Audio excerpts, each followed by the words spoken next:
So for a while now, I've been making overnight oats myself. Now I know that you can buy them pre-packaged in containers. There's plenty of different mixes and things that you can buy from the grocery store and buy online to make them. But I will tell you, they are very easy to make yourself, and they are far less expensive if you make them yourself. But for right now, I'm going to show you the recipe that I make the most myself. But first, I'm going to go to my Disneyland, which is Wegmans, the grocery store, and do a little bit of price comparison, and then get some groceries and come back and show you what I use to make my overnight oats. All right, so here's what I use. And pardon me crouching because I'm so afraid I'm going to hit my head on this light here. I will tell you that the reason I stick with a couple of brands that I do is because my wife has celiac disease and we try to eat as much stuff in our house that's gluten-free. I like to use Bob's Red Mill. So a couple of things about these. I would stick with buying the old-fashioned oats rather than the instant oats because you're going to let these soak overnight. Now the one thing I will tell you is that I don't truthfully keep track of calories that I eat. I'm not a person that weighs anything. I really don't weigh myself. I don't put anything on scales. I operate basically by how I feel. Health-wise,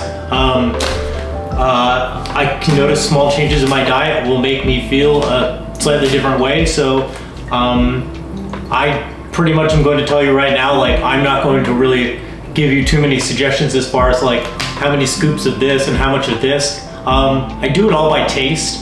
And I think that my tastes are going to be a little bit different than yours. So, you know, there may be some things here that you might want to do to tweak it so that you like it yourself a little bit more.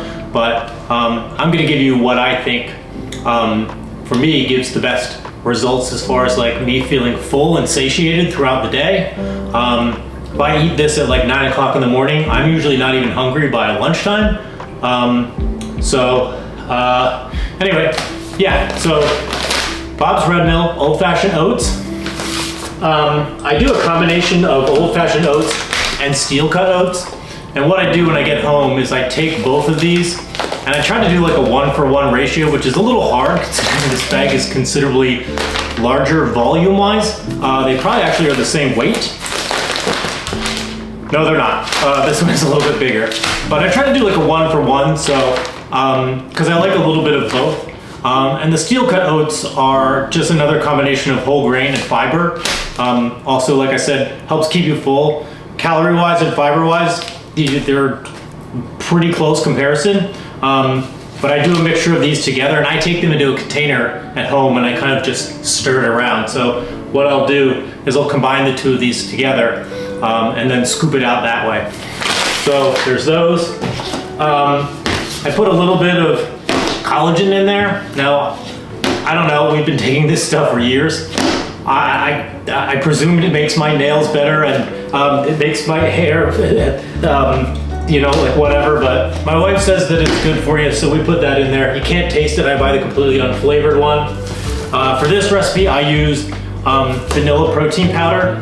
If you're making like a smoothie, you would want 2 scoops of this, but for this, because it's smaller, I do like just under 1, and this is really just to give it some protein and give it a little bit of flavor. I use the pea protein version, and vanilla is probably the most basic, but when you mix in and you do some other recipes, you may think about changing and going into a different flavor. When I'm done, I add a little bit of granola just to kind of give it some crunch. I like this kind. This is Granola Factory. There's not a ton of added sugar.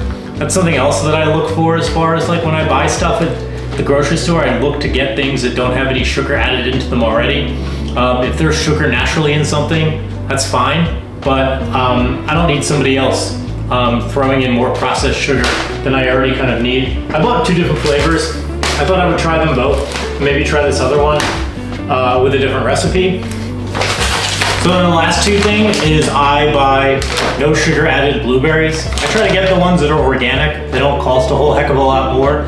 So I get these ones with no sugar added to them. There's already enough natural sugar in there anyway. I keep these frozen all the time, and you'll see when I add them to the mixtures. I put them in frozen because they're in the fridge overnight, so they thaw out, and it actually just helps kind of keep it cold. So there's that. And then the last thing I use is I use unsweetened vanilla almond milk. I mean, almond milk kind of already like, since it's like, it's already kind of sweet enough to me anyway, and I use the kind that's unsweetened. Like I said, trying to keep the amount of sugar that I put in here to a minimum. So let's get going here and I'll show you how I do this. All right, so when I make these, I use Rubbermaid Tupperware. I know you can totally do this with very cool looking bell jars, but I am so afraid all the time that I'm going to break one of those, so I do not use them. And what I do is, because I work remote, so I am only in my office Monday, Wednesday, Friday, so I make these on Sunday night and I put them in the fridge at work on Monday morning. I usually eat one right away, and then the other two I leave in the fridge for the remainder of the week.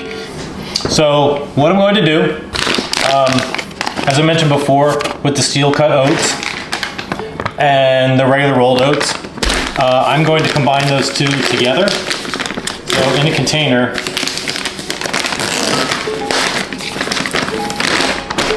what I would normally do would be that I would put essentially like a 1-for-1 ratio aside so that I could keep them like in here's the container that I would use, just a glass container or whatever, something that I can see and refill or whatever, and then I would stir it around and keep that mixture. But just for the sake of things here, you don't need to watch me do that. I'm going to start with the regular rolled oats. So as I mentioned before, I don't weigh any of this stuff out. I usually go with about 7 scoops of this, and I already lost count. I don't know if that was 7, but it looks all right. So 1, 2, 3, 4, 5, 6, 7.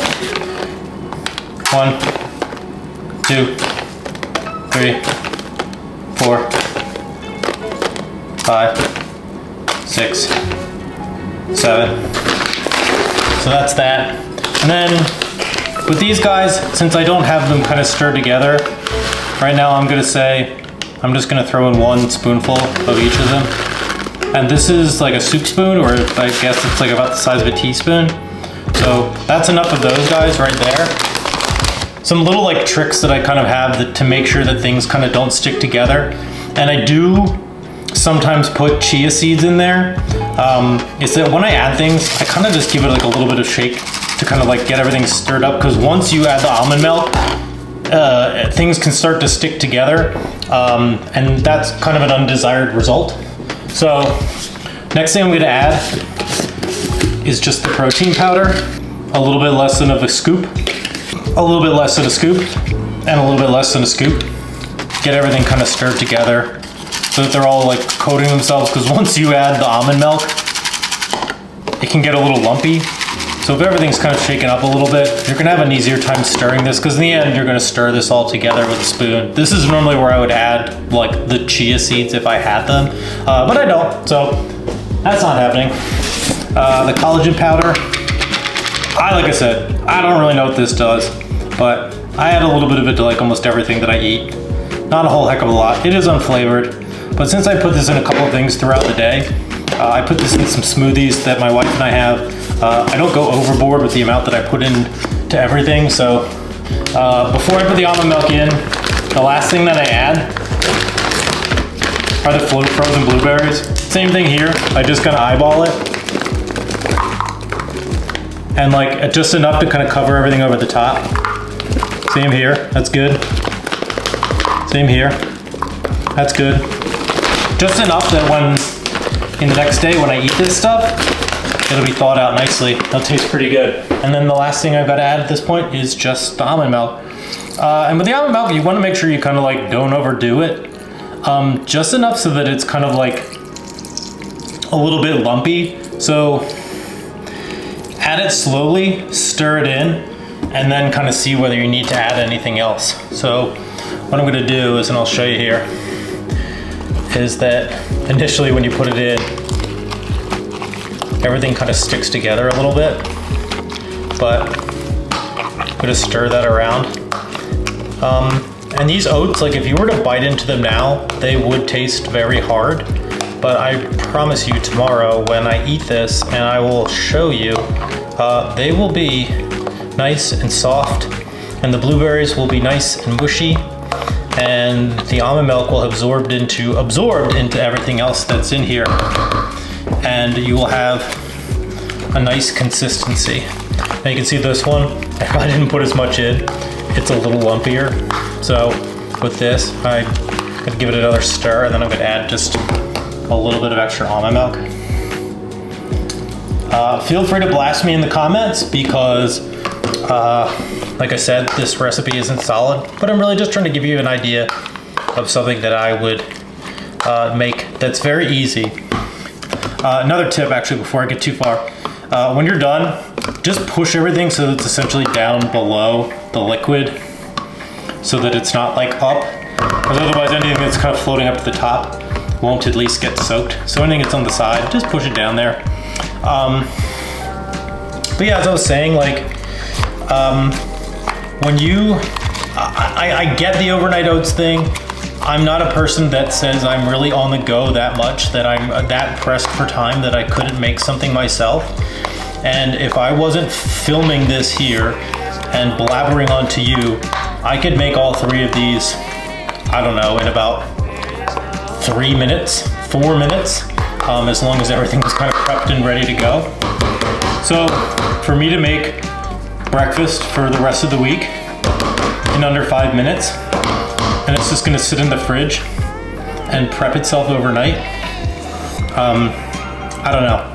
I just don't see it, especially after seeing the overnight oats on sale today. Anywho, here we go. These guys are all ready. So what I would do at this point, snap the lids, snap the lid, snap the lid, put these in the fridge, and I will grab these tomorrow when I go to work. So we'll check these out. We'll let them sit for overnight, and we'll eat one tomorrow. And you can take a look, and I'll show you what it looks like. The next day. All right, so out of the fridge, this is what we got. You can see that the oats got nice and soft, and the berries are thawed out and yummy looking. All right, and it's gonna sprinkle just a little bit in there. That's basically just to give it a little bit of crunch.